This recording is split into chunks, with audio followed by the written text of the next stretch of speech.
Je vais vous rappeler quelque chose d'important, et pourtant minimisé par ceux qui délaissent le Coran. Vous savez que le don de la vue est une grâce. Vous savez que les yeux témoigneront de ce qu'ils ont vu par la grâce de celui qui peut faire parler toutes choses. Oui, l'usage des yeux nécessite une discipline. Sur le langage du regard doit être apposée la pudeur qui le purifie, qui lui pose ses limites, afin que par le biais des yeux ne soit pas corrompu le cœur ou que le cœur corrompu ne trouve satisfaction dans ce que voient les yeux. Vous le savez, nous serons interrogés. Un cœur éprouvé à la piété a fixé en loi les prescriptions d'Allah concernant la vue. Comme l'impudicité du corps ou la complaisance dans le langage, les yeux peuvent participer à l'industrie de la séduction ici-bas, aux faux brillants de ce monde.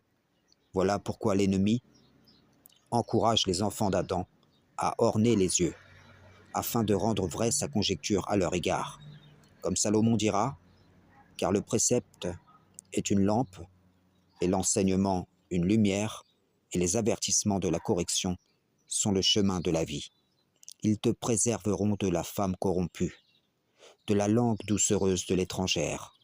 Ne la convoite pas dans ton cœur pour sa beauté, et ne te laisse pas séduire par ses paupières. Issa, fils de Mariam, dira, mais moi je vous dis que quiconque regarde une femme pour la convoiter a déjà commis un adultère avec elle dans son cœur. Mes frères et sœurs, Allah connaît la trahison des yeux, elle-même précédée par celle du cœur. La parade à cela, elle nous a été enjointe, lorsque notre Maître nous prescrit à tous et toutes de baisser le regard. N'est-ce pas plus sain pour nous? Saviez-vous que, comme chaque homme ou chaque femme qui nous convoiterait du regard à cause du fait que nous n'avons pas couvert notre corps convenablement, eh bien chaque homme ou chaque femme que nous regarderions, tout en allumant une flamme de désir en eux nous concernant, aura pour conséquence que nous partagerons le péché avec celle-ci ou celui-là.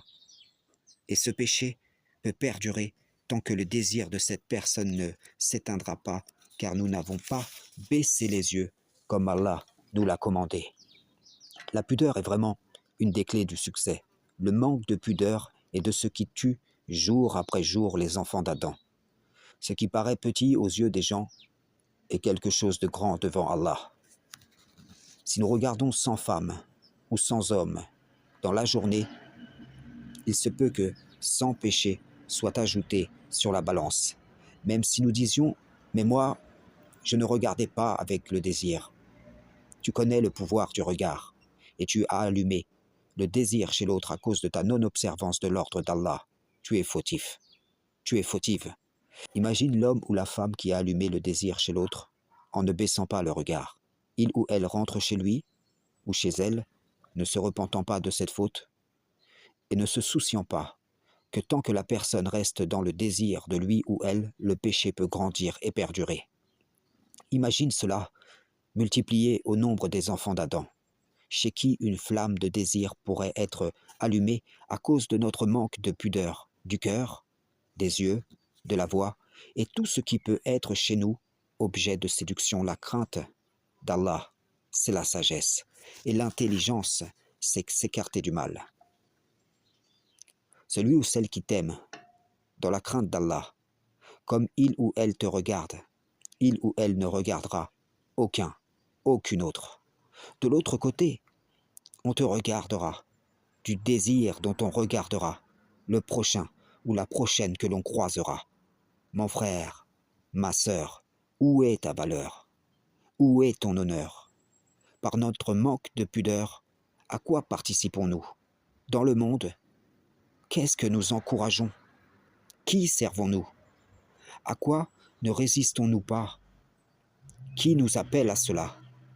Quelles sont les réelles conséquences multipliées au nombre des enfants d'Adam qui délaissent ces choses? La prescription est un tout. Et chaque mot est une partie de ce tout. Ne l'entendez-vous pas vous dire de la part d'Allah, observez-moi et vous serez pieux, observez-moi et vous serez heureux? Tout ce que j'ai dit ici Est-ce que nous l'observons aussi sur nos écrans de smartphones, de tablettes et ainsi de suite? Car je vous le dis, les anges prennent note auprès de nous et tout est compté devant la face du Seigneur. Frères et sœurs en islam, salam, shalom.